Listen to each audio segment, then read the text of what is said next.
This might seem like a very strange departure from my regular videos. Well, that's because it is. But I felt an obligation to share an oddity I uncovered in Sparking Zero. A few days ago, a data mine revealed how long super counters are disabled when you miss one. For those who don't know, when you super counter, this is a super counter by the way, and miss the timing, you can't immediately do another one. There's a built-in system that stops you from just spamming them. It was found that you were locked out of doing a super counter for 12 frames, and this game runs at 60 FPS at least on console. If you can't tell, that's not very long, only a fifth of a second. For reference, in BT3, the previous game in the series, it was disabled for 20 frames while the game ran at 30 FPS. I was practicing my super counters at the time and understood them pretty well, so I had an idea to use this to help me practice, and everything snowballed out of control from there.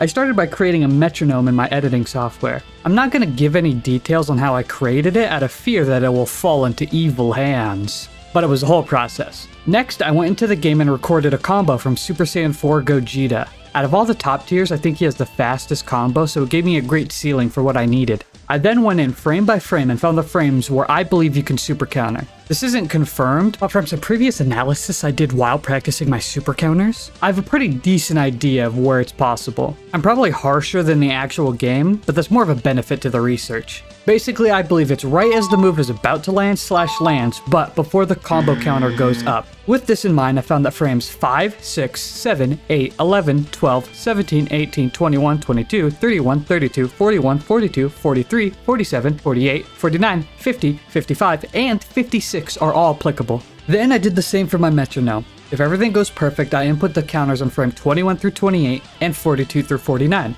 As you can see, there are two places these overlap, with frames 21 and 22, and then frames 42 and 43. Within a singular second, while spamming the buttons, you can theoretically land a super counter in two places. Again, everything would need to be perfect, but as long as your inputs have an appropriate distance between each other, you have an amazing chance to land the counters. So the only option I had left was to test it, to see if the system was as broken as it looked on paper. I went into training mode and made the bot do only rush attacks, a setting that makes the bot do the same basic combo over and over again. This is what I used to originally practice super counters. And the results? Well, you're seeing them for yourself. I played the metronome and landed super counters constantly. I even started closing my eyes and looking away, relying on audio to tell me when I was getting attacked. It was genuinely easier when I wasn't looking at the screen, just listening to the metronome. I was countering every single combo, no thoughts, no resources lost.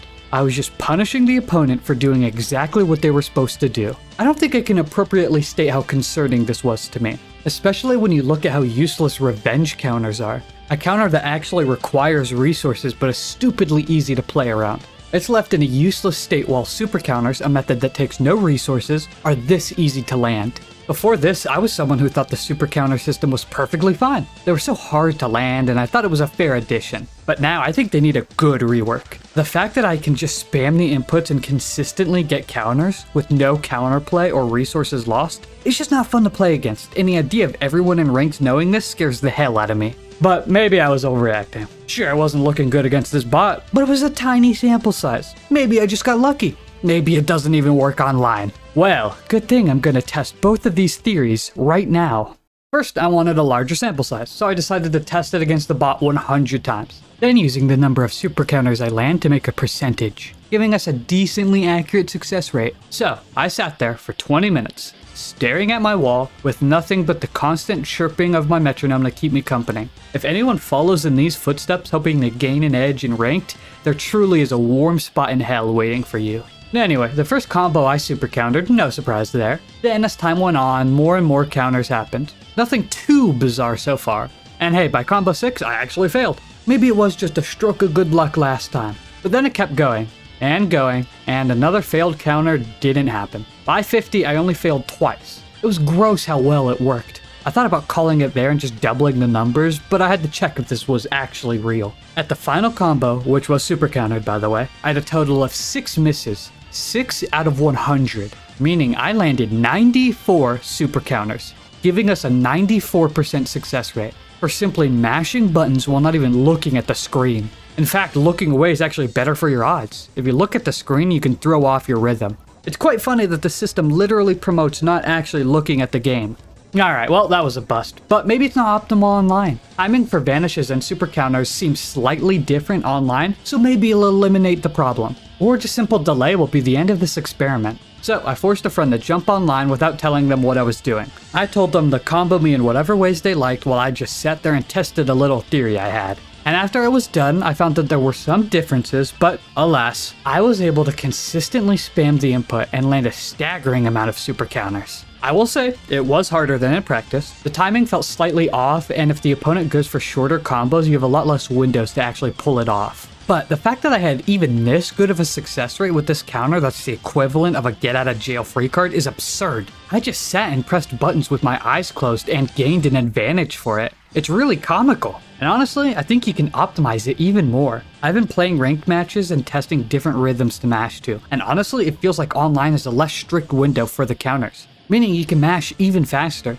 Also, I've started actually timing my inputs in between mashes. Basically, for a basic square string, I'll mash the input, but if someone uses a charged move or a vanish follow-up, I switch to actually timing the input, making it so I barely ever get super countered. I've also found that this strategy works incredibly against Super Saiyan 4 Gogeta and any fast comboer. You have less windows against slower characters, but there's literally no negative to spamming it. The window is so free that eventually you will get it off, it's just a matter of time. I love this game a lot, and ultimately this isn't the biggest problem you could have, but I still feel this video is warranted in hopes that it stirs talks. I genuinely think this system needs some work. Not out of necessity for balance, this game isn't balanced of course, but I think the system needs some touching up in the name of fun, because right now, it's not fun to land and not fun to play against. My recommendation would be adding some sort of resource drain / making it harder to land. Make it cost 1 skill bar and 1 key bar, or make it a much more strict window. Maybe a little bit of both. It hurts me to recommend this after I spent hours practicing them, but I know it would benefit the game immensely. I also think no matter what, the amount of frames it's disabled after a failed attempt needs to drastically increase. Make it 40 frames to match BT3, or if that's too much, make it no less than 30. If any of these changes do actually get added, I think people would love the system a lot more. And the devs are very willing to listen to us. So I hope this video gets everyone talking, so we can eventually get this wacky system touched up a bit. Alright, thank you all for watching. If I got any info wrong, do tell me in the comments. But from my viewpoint, right now, I think the system is broken. Anyway, thank you to all my lovely Patreons, and if you want to join them at the end here, you can click the link below. Have a lovely day, and I'll see you in the next, more normal video. Bye bye!